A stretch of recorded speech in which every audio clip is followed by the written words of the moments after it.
Al momento de la distribución de los lotes de Lima, Pizarro decidió que sería de una forma en que todas las casas estén unidas, haciendo de Lima una muralla. Sus límites actuales dentro de la ciudad son el río Rímac al norte, la avenida Bancay al este, la avenida Colmena al sur y la avenida Tacna al oeste. De esa forma nace el denominado Damero de Pizarro. Y hoy conoceremos un poco de la historia de estas iglesias, que son las más antiguas de Lima.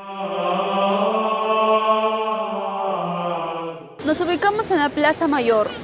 Los edificios más importantes construidos mediante la fundación de Lima son el Palacio de Gobierno, que antiguamente fue la Casa de Pizarro. Al costado suyo se puede ver el Palacio Municipal de Lima. Y a la mano izquierda podemos ver a la Catedral, quien iniciaremos nuestro recorrido. Luego de la fundación de Lima, Francisco Pizarro en 1535 ordenó la construcción de la primera iglesia, que fue fundada el 11 de marzo de 1540. Principalmente se llamaba Nuestra Señora de la Asunción. El primer arzobispo, Jerónimo de Loaiza, decidió realizar algunas ampliaciones de toda la catedral, y a finales del siglo XVI, el español don Francisco Becerra empezó las modificaciones, inaugurándose en 1622, a pesar de diversos terremotos que obligaban a reconstruir nuevamente el templo. Si bien Lima fue fundada en 1535, como tantos otros edificios, han sido construidos por etapas.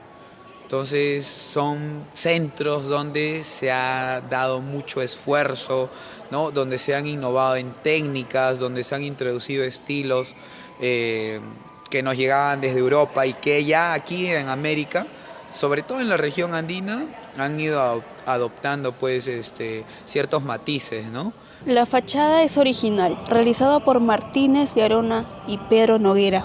Las puertas dan la apariencia de ser de madera, pero son de piedra traída desde Panamá. En la catedral se encuentran los verdaderos restos de Francisco Pizarro, que fueron descubiertos en 1977, ya que desde 1891 se encontraban expuestos unas reliquias falsas. Cuenta con un museo con diversos objetos desde la fundación de la catedral. Definitivamente tienen que conocer su patrimonio para quererlo, ¿no? Y eso demanda su visita necesariamente a todos estos edificios que se encuentran dentro del centro histórico de Lima. Tenemos aquí, por ejemplo, la Basílica Catedral de Lima, caso San Francisco, con sus famosas, ¿no?, criptas.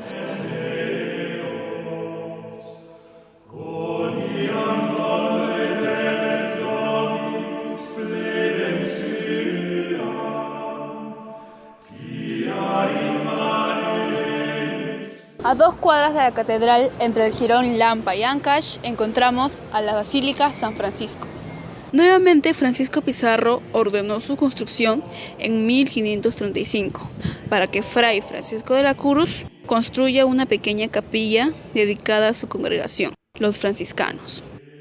Al igual que la catedral, la Basílica de San Francisco sufrió de diversos cambios debido a los diversos terremotos que sufría la capital. A pesar de eso, sigue manteniendo la misma esencia y diseño que la caracterizó desde 1535.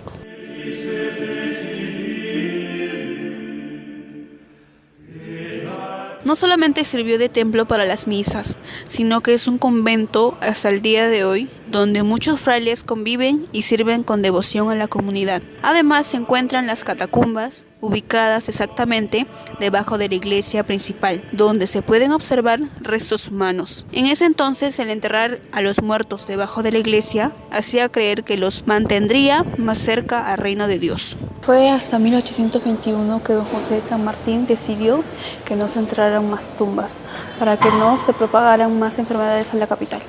Esta historia y más podrás oírla si visitas el museo, que cuenta con un recorrido muy interesante.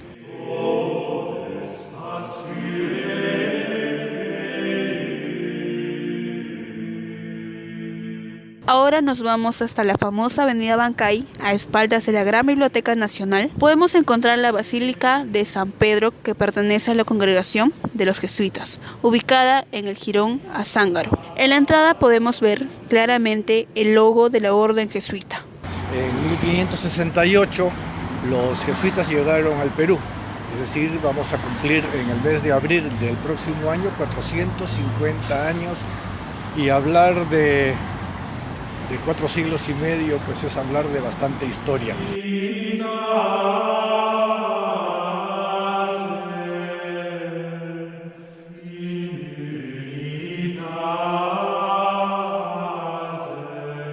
Principalmente esta iglesia se le llamó San Pablo durante el año 1568, pero luego de tantas modificaciones que se hicieron, durante el año 1638 se la bautizó como la iglesia de San Pedro.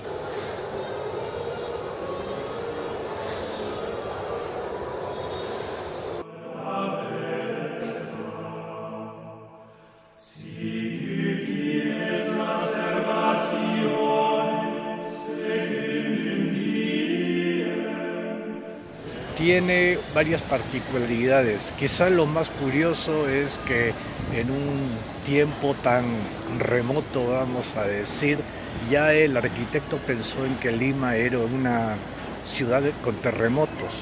Entonces no se ciñó a los planos que habían traído de Roma, de una famosa iglesia, la iglesia de Jesús de Roma.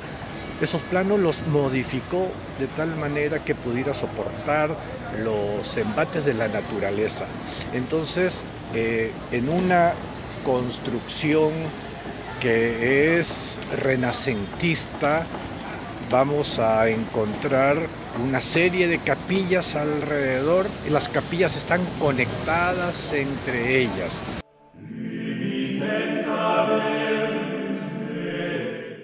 Anteriormente había un cementerio que es donde se encuentra hoy en día el altar principal donde se realizan las misas. Durante el siglo XVIII expulsaron a los jesuitas de nuestro país.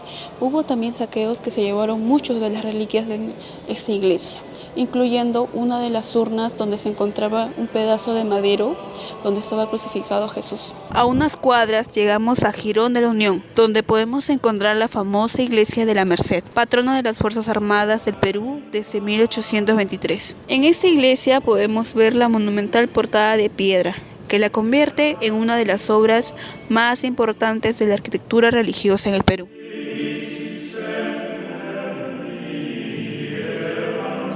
La Basílica Menor y Convento de Nuestra Señora de la Merced fue construido por Fray Miguel de Orenes en 1534, un año antes de la llegada de Francisco Pizarro.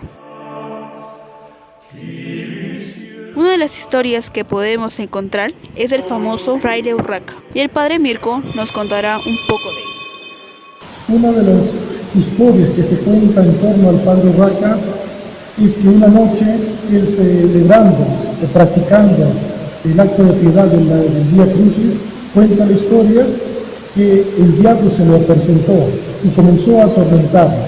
Él se aferró, dice, a la cruz del Señor y comenzó a pedirle que lo libre si era la voluntad del Señor. Y en eso cuenta que las paredes de la basílica se abrieron y él pudo traspasar hacia la basílica y sentarse salvo en un lugar santo y consagrado al Señor. Cuenta la historia también que tras la muerte del padre Urraca, los frailes de la época lograron hacer un pequeño forado, una ventana, para marcar el lugar en donde se realizó ese milagro de traspasar la pared y ser librado de la persecución del diablo. Y más tarde se colocó ahí la cruz con la cual el Padre hacía su penitencia. Un lugar que para nosotros es significativo, más allá si fuera real o no, pero es parte de este misterio, de esta cercanía y de esta santidad de este hombre que como fue Fray Pedro Urraca.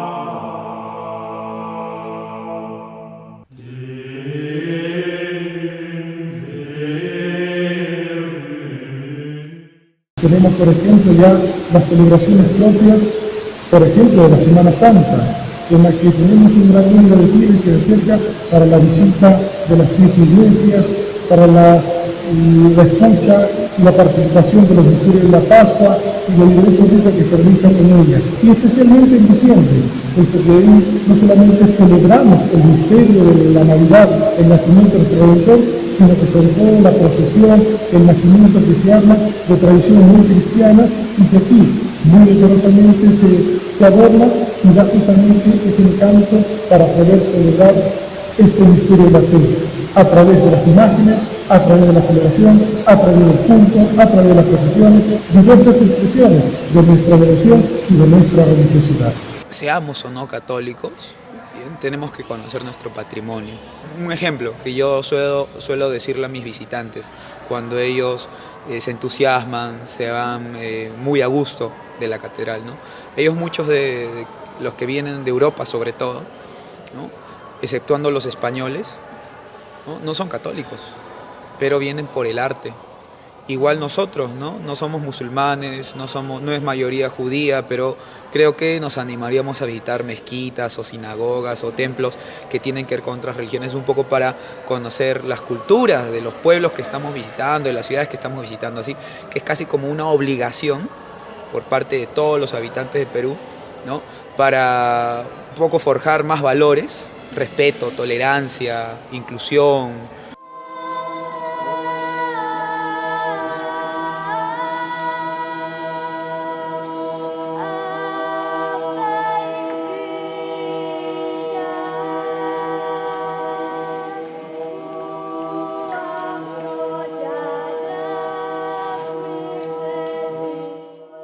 De esta manera damos fin a este recorrido. Si quieres saber más sobre estas historias, recuerda visitar estas iglesias que, como hemos visto a lo largo del camino, están muy unidas una a la otra, gracias al ingenio de Francisco Pizarro, que quiso tener a la ciudad de Lima muy conectada.